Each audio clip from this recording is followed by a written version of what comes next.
কিছু গান বা সুর আছে যেগুলো শোনার সময় খুব ভালো লাগলেও একজন মুসলিম হিসেবে সেগুলো শোনা আপনার ঈমানের জন্য মারাত্মক হতে পারে। আর তালিকার শেষ গানটি শোনার পর আপনি আজই নিজের প্লেলিস্ট পরিবর্তন করতে বাধ্য হবেন। তো নাম্বার 5-এ রয়েছে দিল লাগানা মানা থা গানটি।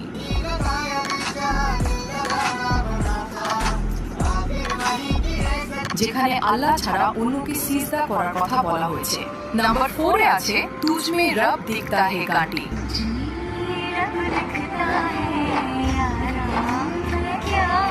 যেখানে মানুষকে খোদার সাথে তুলনা করা হয়েছে। নাম্বার 3-তে রয়েছে ওয়াস্তে গানটি।